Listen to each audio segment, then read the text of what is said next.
Now it is recording. Hello. Hello, Money. How's it going over there? Going great, Max. How about you? Hi, Helen. Busy? Hi, Hi, Bonnie. Ellen. Hi, Max. So we have Ellen Holder here who's running for VP of Fundraising at the provincial board, right? Isn't it? That's right. Yeah, no, thanks for And having me. this, I'm glad to be here.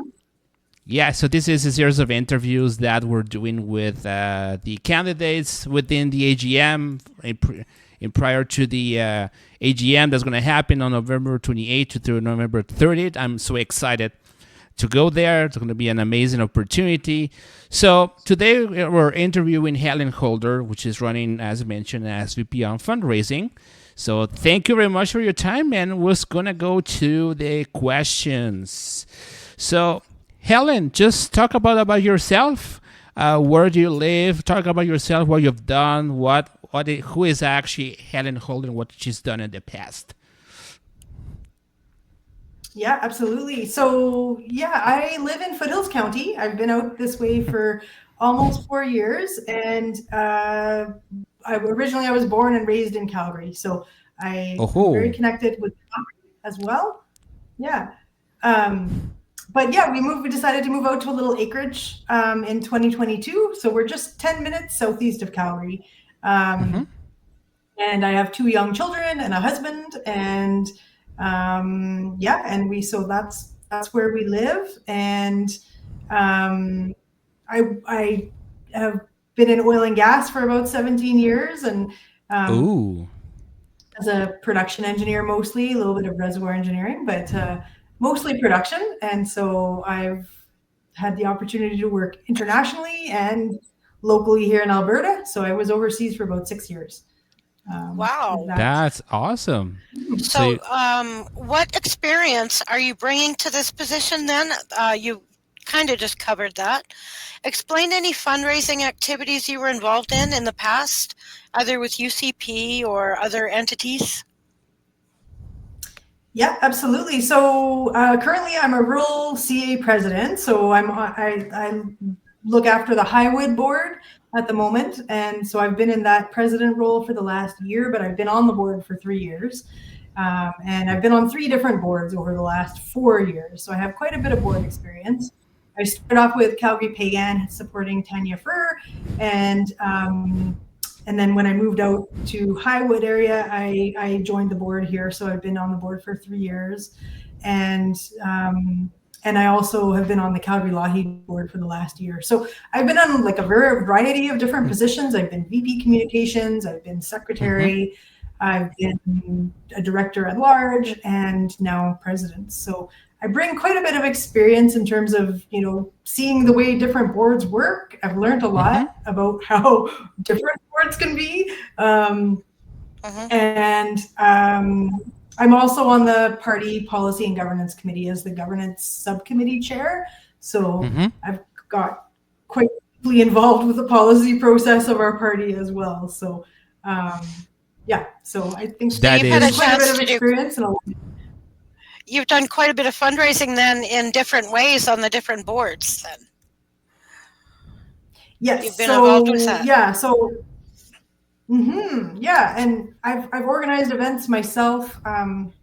So we do a lot of community engagement events at Highwood as well. So I've organized pizza and politics events that weren't really fundraisers, but they did raise a little bit of money. They were more to get engaged with our community. But we've also had free events over the summer where we've done a little barbecue, and those kind of things really bring in the membership. So we've had a lot of those kind of events, and then we've done full on fundraisers through Highwood as well. So yeah, we've come across challenges where we couldn't even get our MLA to be there because we have a minister for an MLA. So sometimes the scheduling is really challenging, and so mm-hmm. sometimes we had to think outside the box with organizing events. We actually reached out to my VP fundraising, had this brilliant idea to reach out to our party board members, and we managed to get Rob Smith, our president of the party, Mm-hmm. as well as our Southern director, Trudy Corbett, to attend our event and be on the ticket of the event. So we managed to turn a challenge into a success by, leveraging what resources we could find to turn our event into a success. We ended up having over 50 people join our fundraiser in a small town of 5,000 people. So we were really happy to be able to raise a few $1,000s for the party through, a more grassroots fundraising event. So, Oh, I've that's heard good. great yeah, and I mean, things. I've heard great things about Highwood's fundraising. Really great things. oh, thank you. Yeah, That's that's good to awesome. hear. That's awesome. That's one of my questions. Actually, my next question was, have you had any experience serving any kind of war? I think you answered that quite well. So I'm gonna cross off my list. That's good. You're up for the next question, Bunny. You can take it. Okay. So why do you want to run for this position on the UCP board, specifically VP of fundraising? Yeah, so I think we're at a very critical moment for our province right now. It's very important, I feel, to represent the grassroots. We there's a lot of division. We've got a lot of misinformation out there, and I think getting the messaging right and really building our parties to a really strong level so we can win in 2027 is really important. But also we just need to really remember that we're here for the members. That's why we're here. This party is meant to be there to represent the members. And I think sometimes there's a lot of pressure from different groups to try to have, different goals and perspectives. So I just want to bring it back to the grassroots. I have a strong connection with the grassroots, and I think that's really important. And I just feel like it's too important not to do this. I did have a few leaders in our movement ask me to take on this role. I was actually considering taking on the Southern Director role, but then Jody Gateman stepped up, and she's a fantastic candidate. We have Ed Vandenberg running as well. So, there's lots of people running for the Southern Director role, and I feel like I could bring a lot of value to the fundraising role specifically with my skill set. So I decided to take it on, and I'm happy to help out. Yeah, that seems excellent. that's a good reason. So your rationale is more like you're going to contribute to the financing to the SVP of fundraising, also in support to other candidates who are running their roles as well, basically, right? Yeah, exactly. I think it's that's the good. stronger we are as a whole board, the better, right? That's a great answer. I like that. Good strategy, actually. That's good. Next question. Do you work for an Alberta MLA or for the UCP? No and no. I don't make any politics. I don't work for any. What was that? Oh, I was just saying that's a quick and easy answer for you there. Since that was so short, I'll take the next question too. What do you think the role of the UCP board is? And I think you've alluded to this already, but I ask that question of every candidate because I think it's really important. It is. I want to know I want to know what the candidate thinks the role of the board is.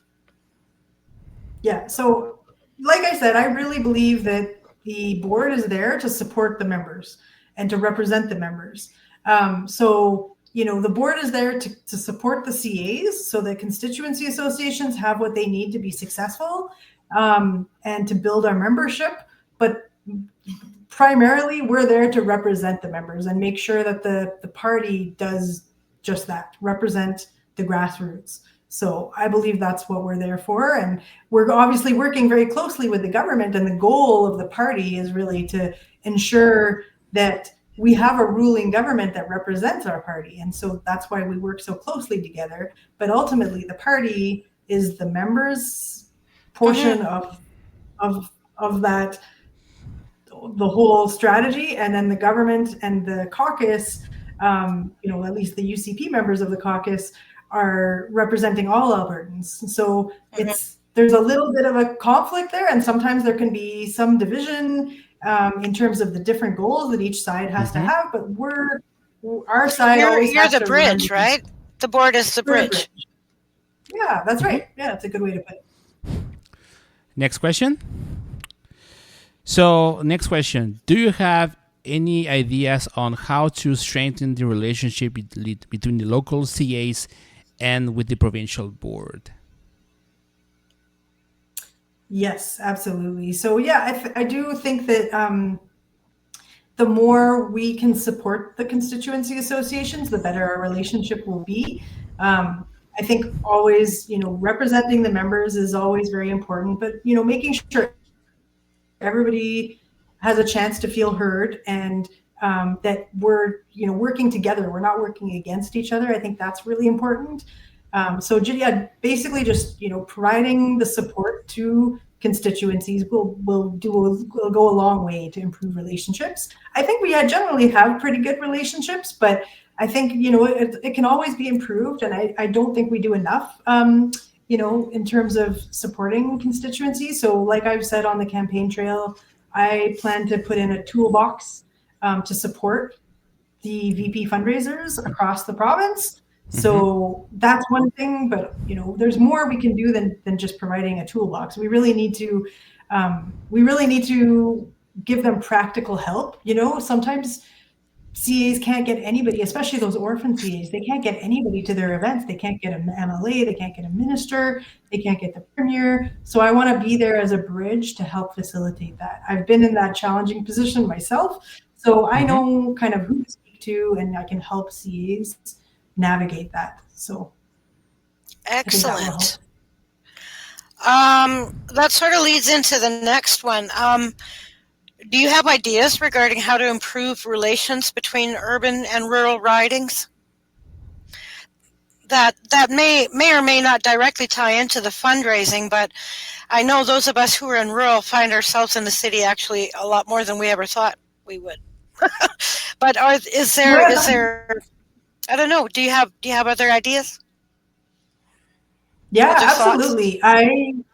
For sure. I mean, I'll obviously continue to come up with ideas on this because it's something we really need to focus on in the role of VP fundraising. I think that'll be something I can maybe help with just through events and helping, working with both rural and urban CAs. But ultimately, there is division within our party, and I don't know if it's a rural-urban divide or just difference of philosophies, difference of beliefs, and I think that can really be alleviated by understanding each other, and a lot of that comes with our messaging. So I really think we need to improve our messaging, and if there is a communications committee, I'd like to be on it, because I do bring a lot of communications experience as well, through my entrepreneurship, but also just I think it's something that naturally is something I'm very good at.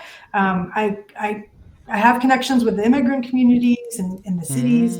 I have connections with deep connections with rural, since that's where I live in the last almost 4 years.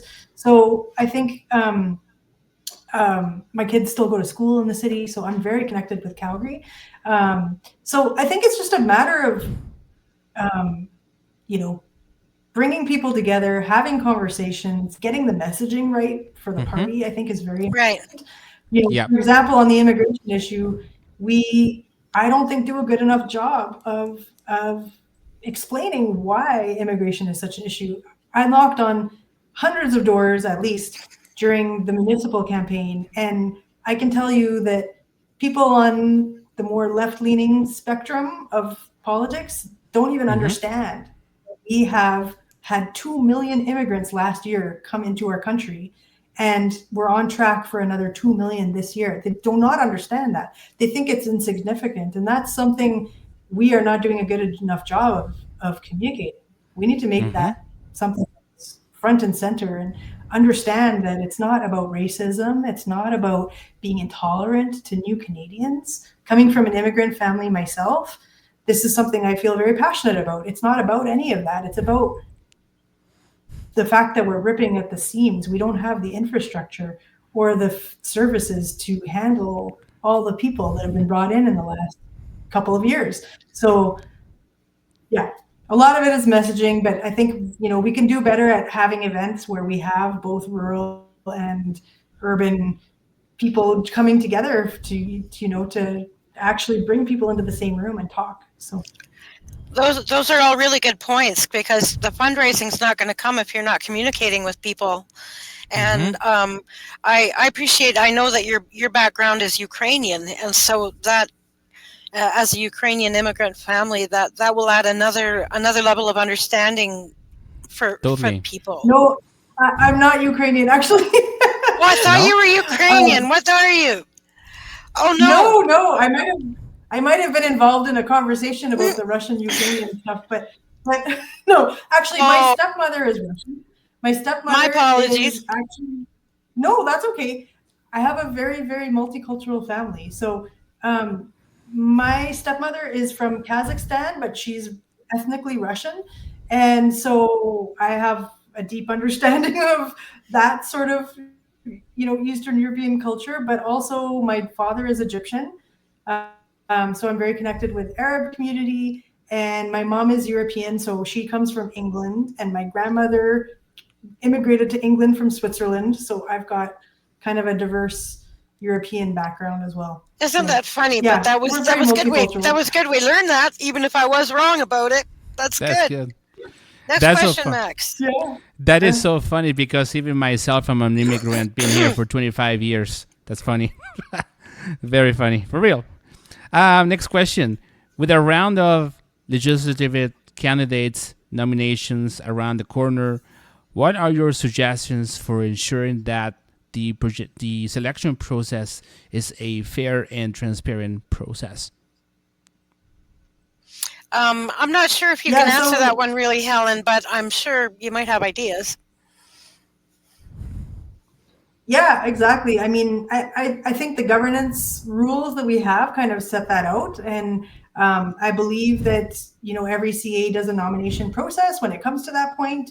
Um, and I think it should be a fair and transparent process. I don't think we should be sidelining it. I don't think we should be, relying overly on appointments. And, there is a resolution that's going to the floor in regards to limiting the number of appointments. And I think that's great because I think the more grassroots we are, the more successful we'll be. And so, yeah, we've seen that Excellent. before where when candidates are parachuted in, we don't necessarily get the election results we want. So it is really important to maintain that grassroots transparent process. Okay. Max actually came up with this question, and just wondering what your thoughts are.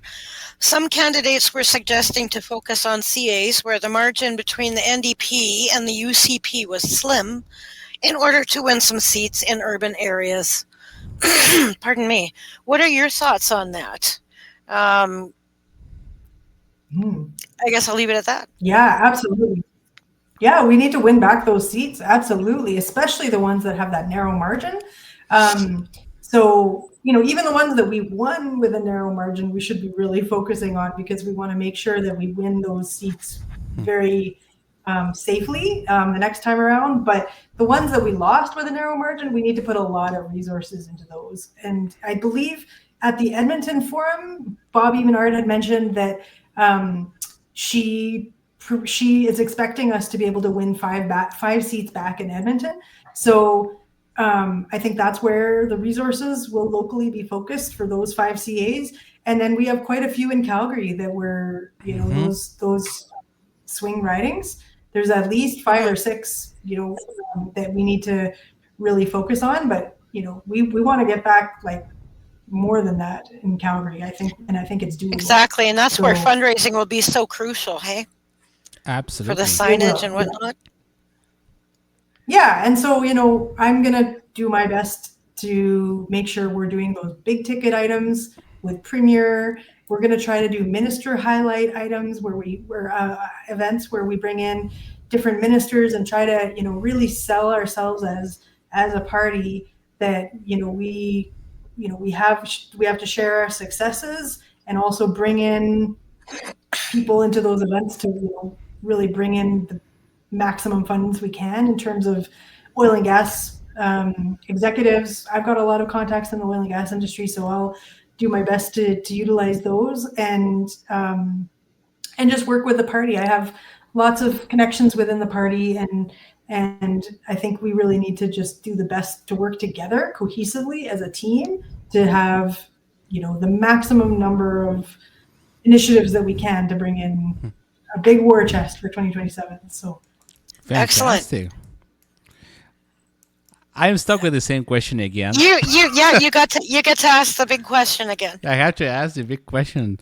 Something tells me somebody will recognize me at the AGM because of that. Okay, anyways. Are you in favor of seeing an independence referendum put to Albertans? Yeah, so that's, of course, one of the biggest hot topics we have in our province at the moment. So I believe strongly that Albertans will decide on the direction of Alberta sovereignty. It's not up to me. It's not up to any one individual to make that decision on our behalf. Mm-hmm. I believe a referendum on the question of sovereignty will likely be in the spring, it sounds like. So Premier has pretty much committed to that, is my understanding. So I think we will have that referendum, and I know Albertans are very frustrated. I'm one of them with, in terms of the unfair treatment we're getting from Ottawa. We deserve a better deal.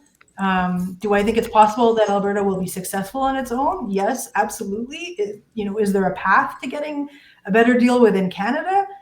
Well, technically, yes, but that involves constitutional changes. And, the chances of that coming to fruition are extremely low once you understand the process of how that actually works.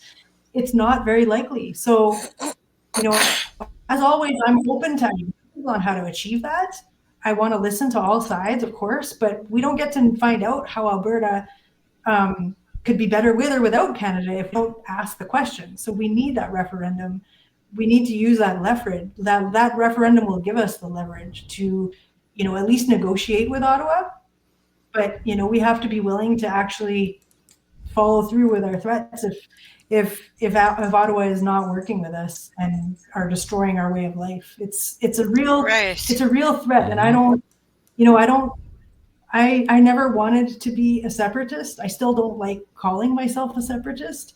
I really feel like Canada left me, and I don't want to leave Canada, but I feel like we have no other choice if we can't get to a better place. So, I'm not I'm not here to force my agenda on anybody. I don't want to come into this board with an agenda, but of course I do see a lot of potential for Alberta to be able to make it on its own, and it would be very important for us to at least have that referendum.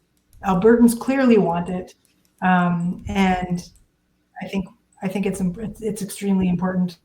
Because on either side of the issue, they want it. Mm-hmm. Yes or no. Yeah, no, mm-hmm. No people want it as bad as the yes people want it. Good answer. That's awesome. And we're sort of going a little long, but our final question is, you can wrap it up with your thoughts on election readiness for 2027. What are your thoughts about ensuring that the UCP renews a victory in the upcoming election, and especially in urban areas like Calgary and Edmonton? We've kind of been over this already, so if you have closing thoughts and that include that, go ahead. Absolutely. I think that is one of the most critical things we have to deal with in the next couple of years on the board. And I understand Jack Redekop has come up with an election readiness strategy. So I look mm-hmm. forward to working with the team on that. I think that failure is not an option. Like, we have got to win Albertans over, regardless of what happens with the separation issue.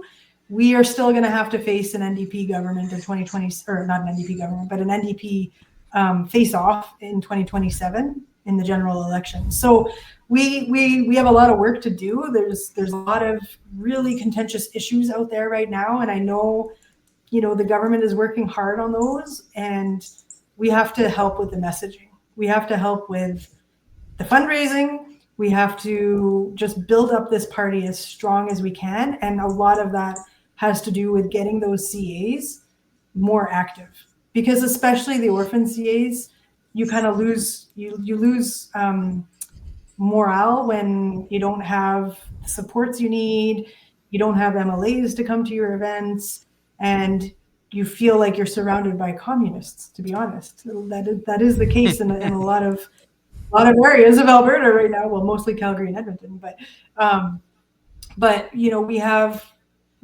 kind of a communist revolution going on right now. And you know, I attended the Alberta Next panel in Spruce Meadows for Calgary, and there was an uproar of support when somebody mentioned on the mic the Communist Revolution Organization, and I was shocked. Yes. I was shocked. So we have a lot of work to do, because it's the young people, right? The young people are falling for this propaganda, and so yeah, it's a problem, and we really need to be combating that and putting out our own messaging. And the best way to do that is to be active, have events, involve people, talk to people. We have to be visible as possible.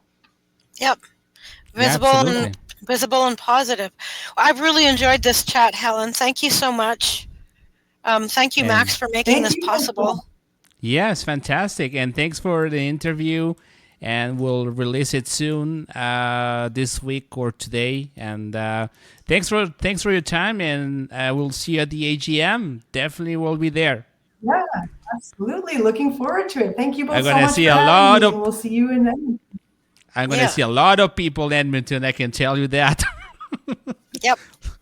Awesome. And thanks for your time. We appreciate it. Thank you again.